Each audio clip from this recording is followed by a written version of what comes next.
Ele tá de volta, David Cronenberg, um dos reis do terror, mais precisamente do horror corporal. Ele tava meio afastado aí desse gênero, da ficção científica também, mas tá de volta com Crimes of the Future, Crimes do Futuro. O que é esse filme? Que é uma mistureba aí de um monte de coisa, tem muito conceito interessante, tem muita coisa raiz do Cronenberg também, mas ele também é decepcionante em alguns aspectos que eu vou adentrar aqui. Afinal de contas, que diabo de filme é esse?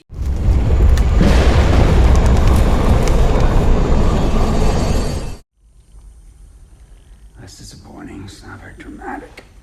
Sejam todos muito bem-vindos a mais um Refúgio Cult, meus amigos. Hoje para a gente falar sobre Crimes of the Future, do David Cronenberg. Lembrando, né, o Cronenberg lançou lá em 1970 um filme com esse mesmo nome, Crimes of the Future, mas não tem nada a ver com isso aqui, não é um remake, e o cara simplesmente ele falou, eu sou o Cronenberg, eu vou usar o mesmo nome, e é isso aí, a gente vai falar mais desse filme hoje. Se você ainda não me segue lá nas redes sociais, me siga lá para mais novidades sobre cinema, séries de TV, sobre o canal também, e seja membro do Refúgio Cult. Claro, se você puder e quiser, que ajuda demais o canal, além de participar de lives exclusivas, receber conteúdo antecipado, e deixando o seu likezinho aqui, ó, esse sim é de graça, é rápido e ajuda demais aqui também.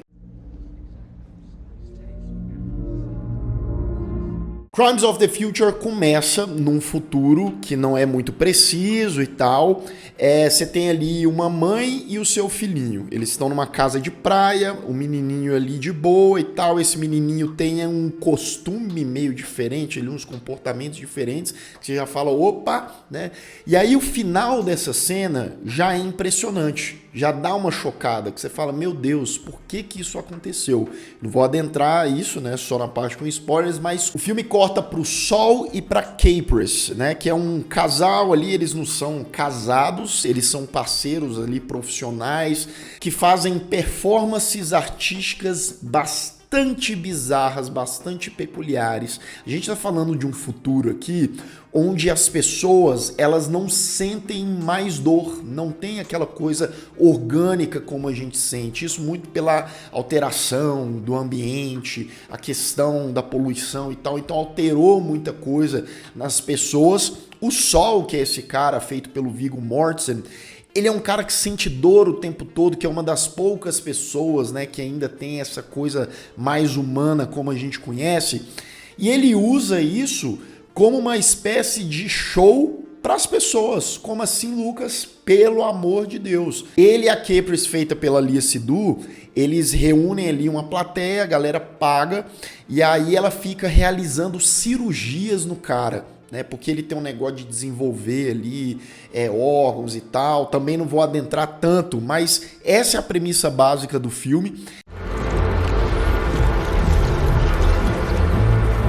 O filme, ele explora esse futuro, que é aquele tipo de futuro que, por mais que tenha adventos tecnológicos e tal, né? E aqui no filme ele traz umas conspirações, ele traz umas questões filosóficas, existenciais, do que é a arte no futuro, quando as coisas mudarem, vamos falar aí daqui 40, 50 anos, o que vai ser a arte? O que vai dar prazer para as pessoas? As pessoas, elas serão capazes de sentir os mesmos prazeres que sentem hoje? Muito provavelmente não, porque as coisas elas vão mudando muito. I thought it was all tapped out.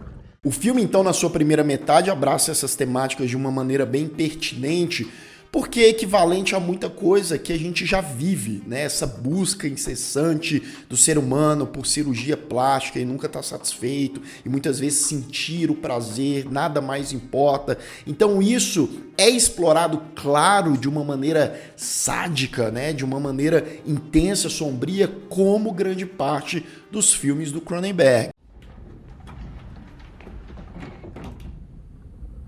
A direção do David aqui explora muito essa coisa do bizarro, porém belo. A gente vê tanto no vazio da tela que ele explora, né, as cidades ali meio um aspecto de sujo, as paredes amareladas, e tem um contraste bonito nisso, né? Porque por mais que seja melancólico, de vez em quando ele enquadra ali as suas personagens numa paredona ou numa rua tomada pela penumbra, que fica um negócio marcante. Ele também utiliza e foca bem quando é na coisa do body horror, né? Ele pega detalhes do corpo, onde alguém vai lá e mexe na ferida e não sei o que, e ele transforma aquilo no prazer dos personagens, e a gente que tá assistindo, a gente sente um mix de coisas, né? Porque a gente vai vendo o povo gostando e fala, meu Deus do céu, que é isso?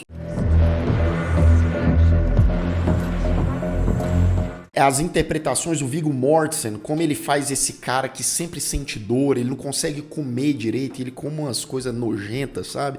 E ele fica engasgado. Então, o ator, ele passa muito essa aflição, esses incômodos que o personagem tá sentindo. A Léa Seydoux também faz um bom trabalho aqui. A Kristen Stewart tá nesse filme. E ela é a Kristen Stewart. Se você gostando da atriz em outros trabalhos, você vai gostar aqui. Se você não gosta, vai continuar não gostando também. Our records indicate that you've been producing random and novel. Tendo todos esses conceitos apresentados, né, aquela atmosfera estabelecida, ressaltada pela trilha sonora de ficção científica que também cai como uma luva aqui, eu senti que o filme ele deu uma atolada. Ele é quase como o personagem do Viggo Mortensen, que vai mastigando ali e dá uma engasgada. É isso que Crimes of the Future pra mim pareceu, né? Muito legal, bacana, mas e aí? E aí parece vazio algumas vezes, ele vai jogando elementos em alguns momentos que não são trabalhados de maneira tão entregue, tão convincente pra gente comprar aqueles argumentos, ou pra gente realmente entender algumas coisas que ficam soltas ou confusas na trama. Did an autopsy. What do you think they'd find inside it? E é uma impressão de que você tem uma base, um conceito ali para aquele filme, para aquele universo e personagens, mas que depois você não sabe muito bem o que fazer com eles, como desenvolver ou dar um fechamento. O final, beleza, ele é apresentado, mas fica uma sensação de tipo, tá, aquele impacto inicial que a gente tem com as cenas, com as cirurgias, com o conceito de arte e todas as outras coisas que são colocadas aqui, ela diminui para metade, menos da metade. Se tornando ali quase que uma exposição no museu de coisas estranhas, né? De coisas incômodas que você fala, oh, isso aqui é legal, mas que acaba e não tem tanto propósito assim quanto prometeu lá no começo. Né? Esse pelo menos é a minha opinião, tá? Então acabou nesses quesitos sendo decepcionante o novo do Cronenberg para mim, por isso que eu dou uma nota 6.5. Se você for de uma maneira mais despretensiosa, só para ver o body horror ou do que de melhor o Cronenberg tinha lá nas décadas passadas, talvez pode ser uma experiência melhor para você. Algo que seja revolucionário, transgressor o suficiente para ficar marcado ali e para entrar no top 5, top 6 do Cronenberg, acho difícil isso acontecer. E se você ainda não é inscrito aqui no canal, se inscreva aqui embaixo, clique no sininho para receber todas as notificações e deixe o seu like, que ajuda muito o Refúgio Cult. Whose function is unknown, so that they can be... Atenção! Aviso de spoiler. A partir de agora, continue por sua conta e risco. Bem, vamos lá. A gente vê o Sol e a Capris lá fazendo as apresentações deles. Ela vai controlando as parafernálias, que vai fazendo ali os cortes, o Sol e tal. E aí o prazer, aquele prazer estranho tomando conta. E aí é bizarro e interessante, né? Porque o Sol, ele tem uma coisa de acelerar a formação de novos órgãos ou até criação de realmente órgãos que não existem em outros seres humanos.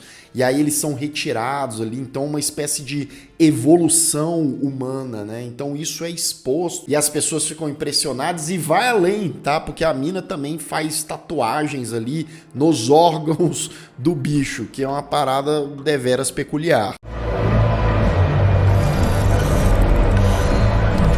Nisso, a gente é apresentado ao pessoal lá do governo, né? Tem o cara e a personagem da Kristen Stewart. Olha aí o trocadilho, né? Um órgão que é responsável por órgãos, né? E então eles ficam monitorando ali o sol. Ao mesmo tempo que a personagem da Kristen, ela fica obcecada pelo sol, né? Parece que ela realmente está interessada naquela arte, parece que ela fica apaixonada no cara. E ela até fala, né, que a cirurgia, o que eles fazem ali, os procedimentos, é a nova interação da galera, sabe? Surgery is sex, isn't it? Durante o filme, a gente vê uma sucessão, né, de exposições e apresentações, não só do Sol e da Capers, mas também tem um cara que é todo envolto de orelhas, né, e que tem ali boca costurada e tal, e ele fazendo umas performances de dança. Não dá pra não achar interessante isso, ou então, né, sei lá, se você tem pesadelo com esse tipo de coisa, talvez não. Lembrando que no início do filme, né, a gente tem o plot da mãe e do menino. O menino, ele come plástico, tá? Então é uma galera ali, o pai do menino também come plástico, aí passou geneticamente essa coisa pro menino. E a mãe do menino enlouqueceu, porque tratava o menino feito monstro. Então no início do filme ela mata esse garoto, é presa, né? E o pai fica com o corpo da criança.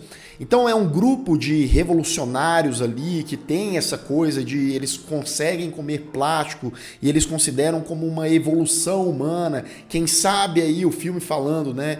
Resolver um problema de poluição, né? Imagino você, os humanos podendo comer os plásticos e depois, né, soltar o barrão ali se livrando das coisas.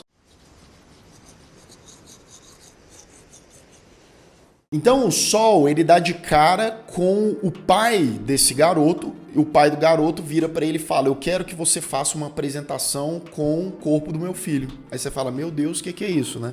E aí, basicamente, ele quer que faça uma autópsia no menino para mostrar como o garoto é diferente, eles estão à frente a uma revolução ali, que o mundo pode melhorar, etc, etc. E aí é que o filme dá uma travada federal, tá? Porque é mais ou menos no meio. E o Sol e a Capers ficam nesse dilema um tempão, a gente faz, não faz, se bem que a gente sabe qual vai ser a escolha deles mais pro final do filme, né? Então, de vez em quando, uns diálogos que não fariam tanta diferença se tivessem fora do filme, enquanto outras coisas não foram tão trabalhadas assim, como, por exemplo, a galera lá, esses evolucionistas que eles falam, que é o pai do menininho, eles não trabalham muito esse núcleo, ou quais são os objetivos dele, ou a galera que quer impedir esse pessoal. Fica meio jogado, né? E só pontualmente lá no filme eles realizam certas atitudes que a gente fala, tá, é isso. Please. Tem umas coisas interessantes, né? Tipo, o Sol e a Capers de vez em quando ali são amantes, né? E aí eles deitam lá naquela cama esquisitona e eles passam pelo negócio cirúrgico ali juntos. Então é o ato de fazer as coisas mesmo. Pouco depois a gente descobre um plot twist que no fim das contas, se a gente for colocar um peso para a trama como um todo, não faz também muita diferença. O Sol, na verdade, ele é um infiltrado da polícia. Ele não é apenas um artista. Ele está trabalhando para a polícia ali para investigar o lance dos grupos secretos, esse lance da evolução. Mas, sério, o ciclo dele até o final, ele sendo policial ou não, infiltrado ou não, acaba dando muitas coisas. So, okay. E aí pulamos pro final. Claro que eles vão fazer lá a autópsia do menino, a apresentação para revelar como é o garoto. O pai dele tá lá no cantinho, o pessoal lá da organização dos órgãos lá tá assistindo também. E aí eles vão fazendo a cirurgia, só que surpresa, quando eles abrem ali o menino, os órgãos são, entre aspas, normais, estão até tatuados, deixando a entender que alguém substituiu os órgãos do garoto mesmo. Então sabotaram a apresentação, né? E depois a gente vai descobrir que quem sabotou foi a personagem da Kristen, né? Amando ali do governo e tal, para não deixar essas informações de evolução passarem adiante.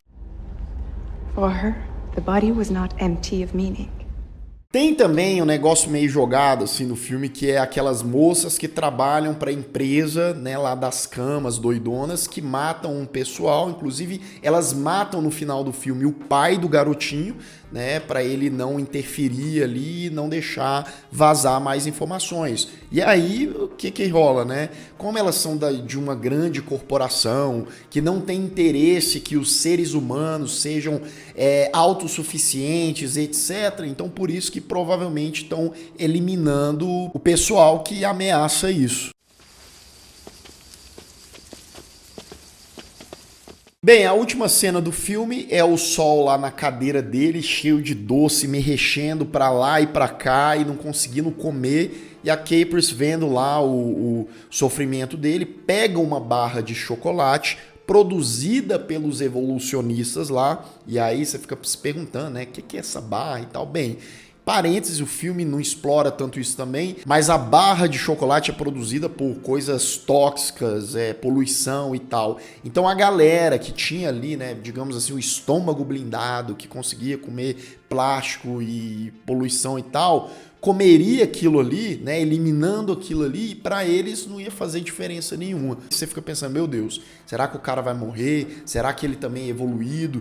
E a tela fica preto e branco, né? E a gente vê o rosto dele, ele meio que chorando, e fica naquela coisa, meu Deus, será que ele vai morrer? Mas eu acredito que não, tá? Acredito que é mais um prazer de que finalmente ele conseguiu comer uma coisa que deu prazer a ele, por mais que sejam aquelas coisas tóxicas e tal, levando a crer que sim, ele era igual ao restante daquela galera evolucionista. E esse é o fim de Crimes of the Future. Eu fico satisfeito, sim, de ver o Cronenberg de volta.